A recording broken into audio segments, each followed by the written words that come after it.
that is if all prices went up equally and all labor went up equally, it wouldn't be a big deal. Everybody would be even Steven. But it doesn't work that way.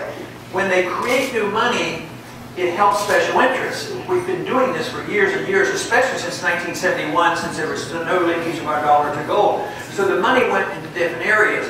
It went into education, which shot up the prices, you know, of education, medicine, housing, and also it can go into energy. So inflation is a problem. If you don't solve the problem of inflation, you're not going to stabilize the prices. But also, for decades now, especially with this administration, there's been too much interference in the development of new energy. The market doesn't provide us with alternative sources or more oil, more gas, or whatever.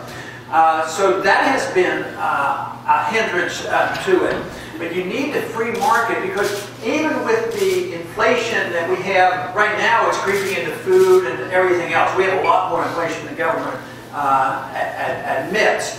So if we continue to do this, the prices will continue to go up. But in some areas of our economy, it's still run by the free market. Electronics and televisions and cell phones. Guess what? Even with inflation, those prices can go down. But when the government gets involved with regulations are a big deal for energy, and the prices go up. But you don't need like an energy policy in Washington that said, who's A, B, and C, we're going to give you subsidies for this, and I want you to develop this and this. You don't want the bureaucrats and politicians telling people what to do. You want to just get the government out of the way and treat it more like a free market. Can you imagine what would happen that if the federal government 10 or 15 years ago decided, you know, it'd be very good for everybody to have a cell phone, especially little kids, because we can follow our kids and monitor our teenagers and everything else.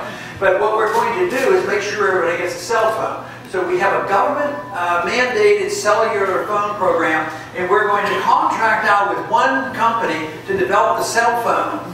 You know what? The cell phone probably wouldn't work. It would cost lots of money. Just think of how we buy stuff in the military. $500 for hammers and everything else. So the market works for cell phones, and the prices go down, the quality goes up. So that's what we need to do with energy. We also need to do the same thing for medical care too, because the government gets too involved in directing the funds into medical care, and they push up the prices and they distort the market. But we don't have to. The one thing that a lot of people think, well, that's one of the reasons why we have to be in the Middle East to protect our oil routes. I don't believe that for a minute. We have a lot of energy in this country. People, whoever's in charge of that oil, they're going to have to sell their oil someplace. Japan doesn't go around worrying about where they're going to get their oil. They don't have any oil wells at all. So the policy should be markets, and let the market decide, let the consumers decide. No subsidies to any one person. If you give tax benefits, they should be equal to all forms of energy. And believe me, we would be taken care of. You wouldn't have to worry about it. And we'd have all the energy we need.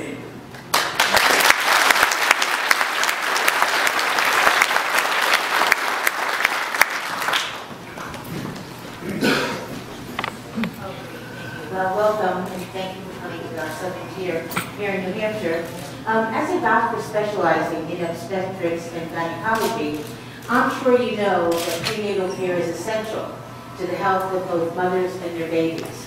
Why then would you want to repeal the Patient Protection and Affordable Care Act, which will provide prenatal care to women with no out-of-pocket costs to ensure that even low-income women can afford this important preventive care? Simply because I don't believe in socialism. Yes. That is the reason.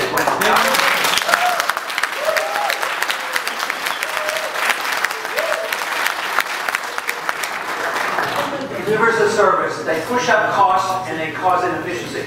I practiced medicine in the early 1960s out of medical school, and there was no government involvement, and everybody was charged the least amount. I worked for $3 an hour in a church hospital and took care of anybody or everybody that came in. Now today, somebody told me the other day they went to an emergency room and they had a strained muscle, it turned out to be. They got an $11,000 bill. Governments are inefficient. They charge the most money. It's not insurance any longer. It's this old story. Governments can't deliver goods or services efficiently. So, I mean, I'm I'm 63 years old. I don't even have health insurance. Well, And so, I mean, and it's a mess right now. It's a mess right now. It's a mess right now. It's a mess right now because the government created a mess, because I want to change it. I don't cause the mess. But I'll tell you what I do with my budget. Because I do have concerns with this, and I do want to slash the spending. I do not touch Medicare, I don't touch Social Security, I don't touch child health care. So, because I want to work our way out of it. If you continue, if we as a country continue to spend money, you're going to have runaway inflation, and all these services are going to be canceled out. That's what happens when you destroy the money and you spend beyond our needs. And that is what this worldwide crisis is all about, is threatening that this whole thing is going to come down on you. So this is why I say cut the spending, save the dollar, protect the people who have been taught to be dependent. In theory, you would be less dependent on the government if the government had never to take care of you forever and ever. But I'm not doing that. What I am doing is trying desperately to work our way out of this. But people are getting awfully frightened about this. I mean, that's why they're going to the streets and they're worried like you are, and you should be worried.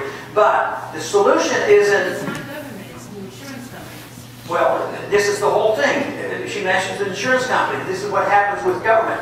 In a way, I overreacted by talking about socialism. We don't have old-fashioned socialism.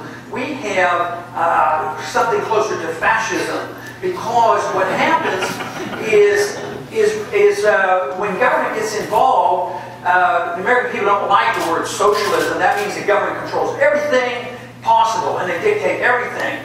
And when they do that, if they dictate everything, actually the quality of care goes down. But what happens when there are reform, Republicans or Democrats?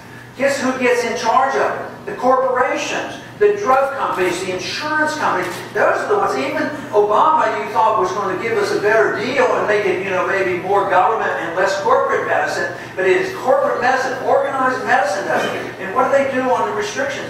The drug companies are so powerful. If you want alternative care, alternative methods, and vitamins and nutritional products, the drug companies come in and they put inhibitions against this. But the Republicans get in, what they do?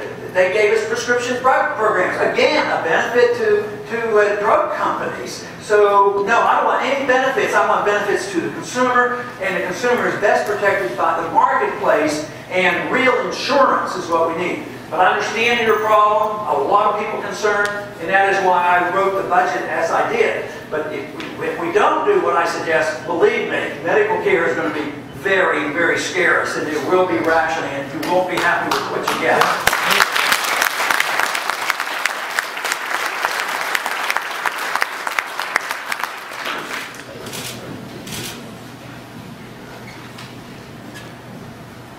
Okay. Since most of us here now, finally understand how the financial system has been working for years, even though a lot of us have known for a very, very, very long time, who will be the people who will bring, I hate to say it, but if our own government's breaking its own laws, who is responsible for making sure that they're actually, held responsible for this? If they're breaking our own laws, who is going to oversee that these people are actually... Well, are you talking about the way the Federal Reserve System has tremendous powers and pass out their money to the favorites? Is that what you're talking about? Yeah, it's, we know that our own government's breaking its own laws. Yeah. Why is anyone being held accountable? Yeah, because there are so many that have broken the law. They're the large majority up there. So there's nobody to police them. It's up to us. The people have to do it. And that's the only way it's going to happen. The frustration level is so high because there's been 2 episodes now of the Tea Party movement. They were complaining that neither party was doing the trick, and now it's Occupy in different areas. People are very upset about it and are trying to figure it out. But we have to be careful to blame the right ideas that have brought us to this. But there is so much. I mean, right now, you take the war issue. We haven't had a declared war since World War II. And we've been fighting these wars continuously. Who's responsible? That's unconstitutional. I mean, going into Libya.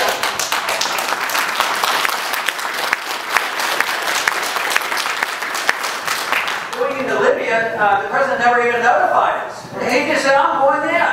And now he's saying, well, Congress is too slow. I'm just going to write the laws, write executive orders. That's all unconstitutional. But this has been going on, not just with this administration, it's been going on for decades. The money issue. I mean, the Constitution still said only gold and silver can be legal tender. You can't use paper money, and there's no authority for a central bank. So these are all, out of it. So pretending that we can solve the problem by saying, well, what we need is an impeachment movement. We have to impeach the bad ideas. We have to decide what the next generation wants. We need to decide whether we believe in freedom for the deliveries of goods and services, and we believe that we ought to mind our own business. We have nut problems here, let alone telling the rest of the world.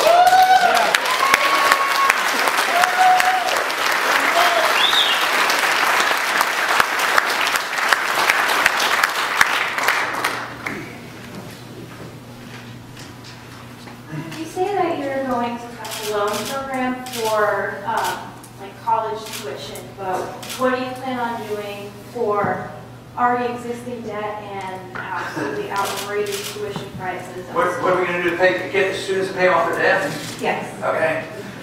The very best thing I could do is first advise people that they shouldn't go into debt. And second, that a lot of people are in debt. Matter of fact, there's more student debt than there is credit card debt, if you can believe that. When I saw that, it was unbelievable. So it was this enticement, this seduction. Students are indentured servants now. They owe so much and there are no jobs.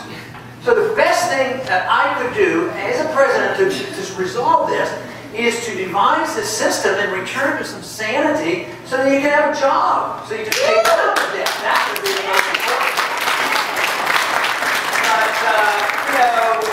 there was a time, just as I mentioned in medicine, there was a time when, the costs were lower and the office calls were $5. That's what they were when I started medicine. But in education is the same way. When I went to college, I was in a family of 5 boys, and we had to work our way through. But I grant you, it's not so easy today, because my tuition for a semester was $325. But I worked all summer, had 3 jobs during school, worked my way. No, I can't say I worked my way through medical school, because I got married. I always say my wife worked my way through medical school.